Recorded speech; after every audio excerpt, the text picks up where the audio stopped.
Everyone, নিকিস daily স্টোরিতে সবাইকে স্বাগত। তোমরা সবাই কেমন আছো? আশা করি ভালো আছো। আমিও এখন আগের থেকে অনেকটাই সুস্থ আছি। দেখো, দুপুরবেলা বানিয়ে নিচ্ছি আমড়া মাখা।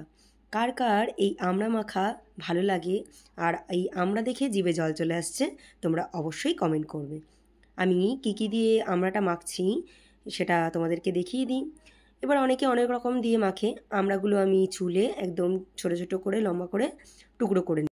এরপর ধনেপাতা আর লঙ্কাটা নিয়েছিলাম সেটা একটা ছোট্ট হামলদিস্তায় থেঁতো করে নিচ্ছি। অনেকে কুচি কুচি করে দেয়, আমার ঠিক ভালো লাগে না, থেঁতো করে দিলেই ফ্লেভারটা বেশ ভালো লাগে।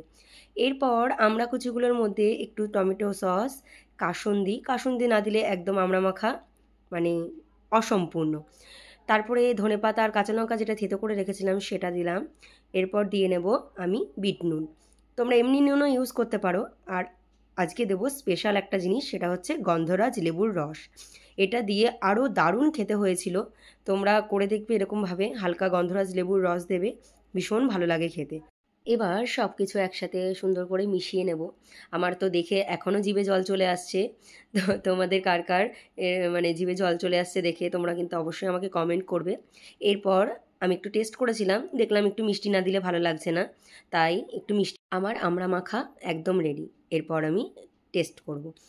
আর এই জ্বর বা ঠান্ডা লাগার মুখে এই ধরনের খাবার খেতে ভীষণ ভালো লাগে। আর আমার স্কুল জীবনের কথা মনে পড়ে গেল। আমি স্কুলের টিফিনে আমি এই ধরনের খাবার খেতেই ভালোবাসতাম। পেয়ারা, আমড়া মাখা এসব খেতেই ভালোবাসতাম। তো চলো, তোমাদের এই ভিডিওটা কেমন লাগলো তোমরা অবশ্যই আমাকে কমেন্ট করে জানাবে। আর তোমরাও বাড়িতে এইভাবে মেখে খাবে। আর এখনই এই আমড়াটা পাওয়া যাচ্ছে।